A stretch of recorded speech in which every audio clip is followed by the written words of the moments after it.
Welcome to Woodshop 101, where everything is made up and the points don't matter. Now meet the yin and yang of woodworking and the lady that keeps them in line, Jeremy, Drew, and Sam.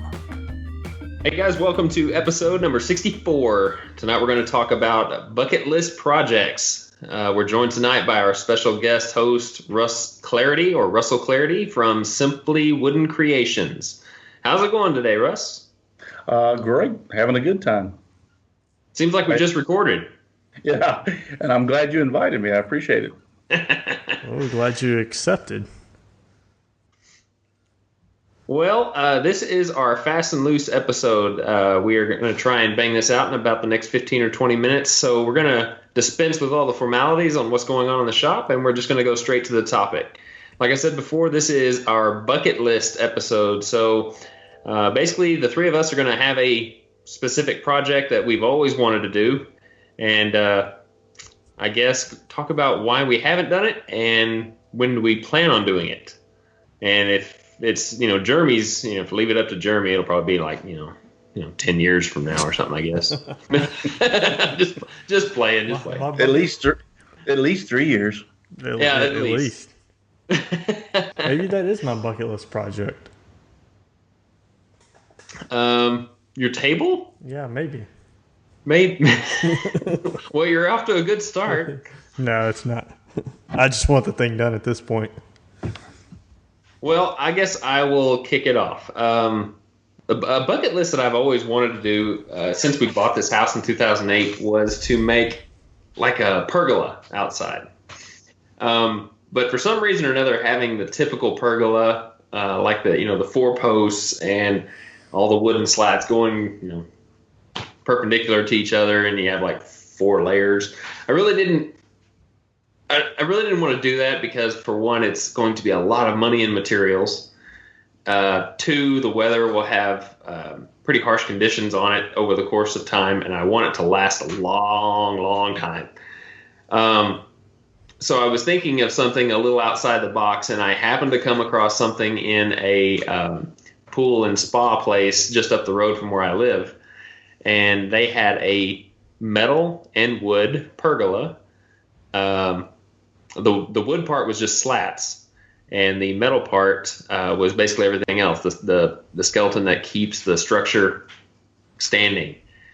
And I think the posts were like 8 by 8 square tubing posts that went up, I don't know, probably about 10 or 12 feet from the ground. And this particular one had a curved structure that overhung those two legs in the back. So it was basically just a 2-legged structure, and then the roof line overhung that by quite a bit. So it's really, really top heavy. I mean, if they weren't bolted to the ground or sunk in the ground, then the whole thing would just tip over. But I talked to my brother about it. I even sent him a picture, and I said, "Dude, what do you think of this?" And he said, "You know how hard it is to curve that metal like that?" And I was like, "Oh, I don't want to mess with that crap. Let's just make it all straight, and just kind of pitch the roof line a little bit so water just runs right off." And he's like, "Oh, well, that's simple then. We can do that easy, and the cost of the materials isn't going to be that expensive either." So that just happened to come across at the right time. So building the pergola might happen this year, not December of 16, but 2017, close to the springtime, whenever it gets warmer, and my brother and I may tackle that project together. So it'll be a huge 2-legged overhanging pergola. So I think it'll be a real fun project to do. Sounds pretty interesting. So what about you, Jeremy? Me? Yeah. Mine is not the dining room table. I just want that thing done. Mine's a Morris chair. A lot of people's is like the rocker, like a sculpted rocker. Mine's not. I want a Morris chair, but I want a leather cushion. And I don't know. I don't think I want to make the cushion. Maybe my sister, she's a pretty good seamstress. But I think like a nice walnut with some like tan leather. That's really been on my bucket list, and I don't know when I'm going to complete it. Probably won't be at least for the next 6 or 7 years. And why that long is it's going to be an expensive project. It's going to be, I'm tackling it, and I'd really hate it to get damaged, and I don't want to necessarily be moving it next time I move or the time after that. So it's going to be close to my retirement before I do it. But it may not. It may end up happening before that. But it all comes down to taking the risk on it, on something like that, getting damaged, being moved so many times. So it's definitely a Morse chair. Something about sitting in a nice leather cushioned Morse chair by the fire, drinking some apple juice and apple juice. Yeah, where's your man card? I had to put that. Got children listening. I don't want them to think I'm an alcoholic. So, I do mix rum with my apple juice. It's pretty good. I'm just saying. Daddy's apple juice. Yeah, but no, it's just it's something that to me, I don't know if it equates like you reached a status or what, but a wooden piece of furniture that I built that I get to sit in and relax. Like, growing up, my dad had his recliner. Like, that was my dad's. You don't sit in it. If you're in it when he comes in the room, you better get up because, boy, he was about to whip you. So I don't want a traditional recliner. I want that. That's Russ, like, you don't get my recliner. Yeah, my kids know, and my grandkids know that's Papa's recliner. You stay the heck out of it. So that's mine. What about you, Russ? What do you got? Well, you kind of like almost spoiled mine, but because you were talking about the rocking chairs, because that actually is on my bucket list. I want to try to make a rocking chair.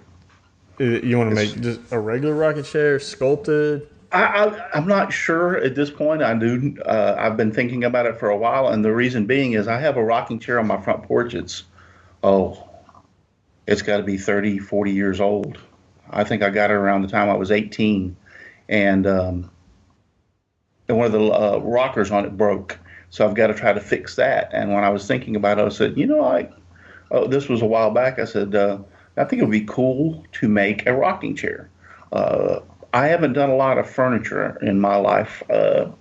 I've built a lot of things, and some furniture like a table, some shelving, an entertainment center, but nothing like, really like a rocking chair or something like that would be very personal. So I think that would be really cool. As far as the differences in them, I don't know. I'll just have to wait until that time comes to see what whatever flips my switch or cranks my tractor. Yeah. I mean, I would like to build a rocking chair, but it to me is something like a Morse chair, I guess, where I can just throw up my feet, sit back, and relax. Is more up my alley. I guess maybe after I retire, that's all I want to do: sit back and relax. I don't want to go to work for nobody else. Just want to sit by my fire and drink my apple juice. I got a little story if you want to take a couple of seconds for me to tell about that. Go ahead. That rocking chair I'm talking about, my mother used to sit in it all the time, and so she's gone now. It's been gone for several years. But how I obtained that rocking chair is I was a fireman for 30 years, and when I was I started when I was 18, and probably around the time of 18 or 19 years old, we went on this big frame house. Big wooden frame house, old fat ladder, white house like you normally see with this big front porch on the front. And it was pretty well getting it. I mean, there were flames coming out of the windows. Well, we got it knocked out really, really, really good. And these people had like 4 or 5 rocking chairs sitting on the front porch. And all of them had some level of damage, some more than the others.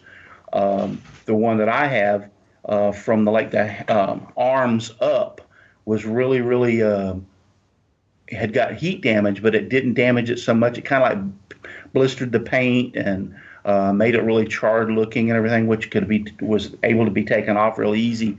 Others were like charred really deep and stuff. But anyway, so after the fire, we put the fire out and everything was over.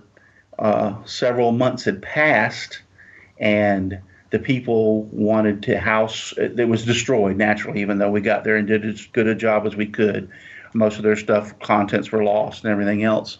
The people wanted us to go ahead and burn it the rest of the way to the ground so that there would be less to pick up as far as to rebuild another house. And so we agreed we'd go over there and do what we call a control burn and light it off. Well, when we went back, all those 4 or 5 rocking chairs were still sitting on that front porch. And I asked the owners, I said, wow, you're just going to leave those rocking chairs and let them all get burnt and everything like that? And she goes, oh, yeah. They're not salvageable or anything else. And I said, well, there's a couple of them that ain't too bad. Do you mind if I could have 1 or 2 of them? She goes, you can have whatever you want. So I went up there and got that one off the front porch and put it on top of the fire truck and took it back to the station. And then when I got off duty, brought it home. And that chair has been with me since I was 18 or 19 years old. That's pretty cool. That's, my mom has a rocking chair that I may eventually get. It was the same rocking chair. It's been around at least 30 years now. I think she rocked me and my brother in it. And so it's something like that. A nice rocking chair brings back some good memories. And that's maybe why I want to build one. But then at the end of the day, I want to have me a good lounge chair. Good lounge chair. This one has a lot of memories. Yeah, with some apple juice. Yeah, this one's got a lot of good memories. With my mother, I built this actually room that I'm in right now was built for my mother. I built it. And she lived with me for several years, and she loved that chair, boy. There's a front porch. Actually, there's a door right over there that goes out into the front porch from her room, and she used to sit out there on the front porch in that rocking chair all the time and rock. So there's a lot of good memories even that came out of that. All my kids were rocked in that. 7 kids were rocked in that chair over the years. 7 kids? Yes. I got 2 and I don't know what I'm doing.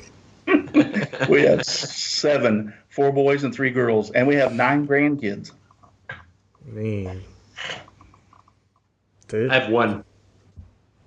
Look, I thought 1 was hard. 2 is. I can't do more than 2. Hey, I had 4 boys. All 4 of them were on the football team at one time.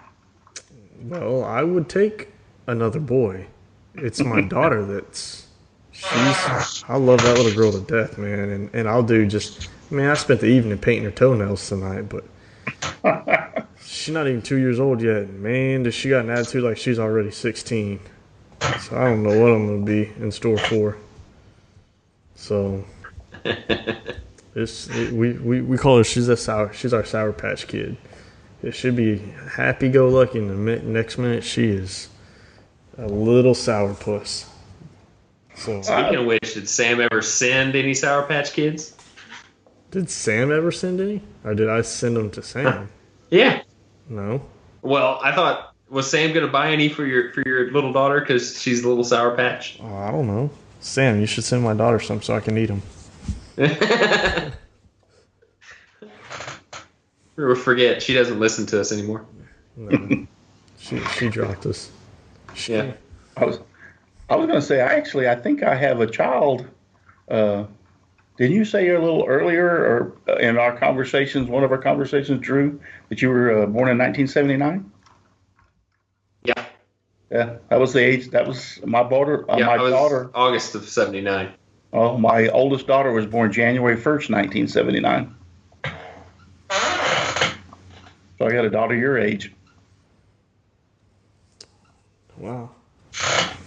And I was born in 1986. Interesting. So you're the little young puppy of all of us, huh? Little whippersnapper? I ain't no whippersnapper. My age might be young, but my mentality and my body's old. That's what 12 years. That's what 12 years in the military does, and got about 7.5 more to go. That's why I'm not working for nobody when I get done. Well, I'd like to say thank you for your service. Well, I appreciate that. So, all right, well, that's a good episode. I'm glad to hear some of your bucket list, and I'm kind of curious to see how yours going to turn out, and hopefully you'll do it this year, Drew. How I'm going to do what now? How your project's going to turn out, and hopefully it will get done this year. Well, the desk might get done. We still have to paint it, and because of that, it may have to wait because the paint does not cure very well in cold weather. Heat the shop. Yeah, with propane that runs out really fast, and then once it's run out, the shop gets cold again. Install a mini split. This is it'll have to be in my brother's shop, and he can't do that right. Well, you install one for him, and then when you're done with the project, you take it off his wall and go put it in your shop. Sure. When I got another $1,700 to spend, I'll do that. Yeah. I actually had some guys out just the last Monday, before Thanksgiving, came out to give me an estimate on putting the mini split in, and kind of told the guys he was going to have to wait till the spring because wouldn't spend that kind of money before Christmas, that's for sure. Yeah, I'd be in all kinds of trouble. Yeah. Yeah, you usually looking about $2,000 easy. Yeah. Yeah, that's what he said. If you have somebody else, put it in. Yeah. So, and I'm kind of looking, I think I want a new table saw more than I want some air conditioning. But then come July, I'm going to want the air conditioning, so. Well, I'm having a little bit of connectivity problems, so I hope I don't sound too much like a Minecraft character, but if I do, stop me. But I guess we'll go ahead and finish out this episode. If you guys have any bucket list items that you are working on or plan on doing in your next few, lifetime, be sure and send us some feedback. You can drop us an email or leave us a voicemail with some kickback on what your bucket list items are and when you plan to finish them. I was kind of happy to kind of do this episode. Once I read the subject matter, I was like, oh, this ought to be interesting. But you just cop out. You both want to make chairs. Different type of chairs? Different types, yeah. With apple juice on the side. Yes, and a fireplace. But I'll sit in mine and drink Jack Daniels. There you go. See, that's how you do it. A little Jack on the rocks. Jack on the rocks. Mine's gonna be train's going by now. Jeez. Yeah, mine's going to be... All right, well, you can't go back on it now. Dr. Pepper is about as hard as you can get now. Well, if you guys want to get in contact with us, we have special contacts that you can reach us at. And since Russell is our special guest, I'll let him give you that information real quick, and then we'll go over the others for Jeremy and myself. So take it away, Russ. You can reach me under Simply Wooden Creations on Facebook, Instagram, Twitter, YouTube, and also Periscope, and at www.simplywoodencreations.com. I was wondering if you're going to remember that. Yeah, I did it this time. Well, if you want to get a hold of Jeremy and myself, we have special contact pages on our websites.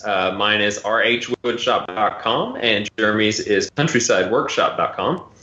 And if you want to get in contact with the podcast itself, you can go to woodshop101podcast.com/listen, and you'll find all the episodes that we have done in the past, and you can download those and stream those to any device that you have. And you can drop us some feedback through our email at woodshop101podcast@gmail.com. So I'm flying off the cuff here. And you can also call our voicemail and leave us some feedback on that, and also hear your voice on the podcast. We'll give some responses and some feedback for your voicemail, which is a number of 409-234-3959. And that is probably our most favorite way to get some feedback from people. But also don't forget about iTunes, and you can leave us a 5-star rating over there as well. Check us out on YouTube, the website, anywhere you want. And we're pretty much anywhere. Just give us a search on Google and you'll find us. Yep. So that was a pretty fun episode. So, Russell, thank you for joining in on that particular bucket list episode. That was fun. Yeah. Thank you. Thank you for having me. Yeah, I'm glad you were able to come back for the second show. Enjoy it. He had to clear his schedule. Yeah, he did. Yeah, I had to leave for about 5 minutes to check on the elves. Right. Oh, yeah. See? There you go. Make sure that... I'm kidding. I'm not kidding. This guy looks like Santa. Yeah, I mean, my son All right. My son asked who I was going to talk to tonight, and I said I was talking to Santa Claus about him being good or bad. So, better go to bed, son. See, even Santa has bucket list things that he needs to do. Show him this video, and he'll say, see, I told you I was talking to Santa. Yeah. Yeah. There's a website and everything. Go see. Yep. All right. Well, from Jeremy, Russell, and myself, we want to wish you guys well. Please be safe in your shops, and we will talk to you on the next podcast. 1, 2, 3. Boom! Boom.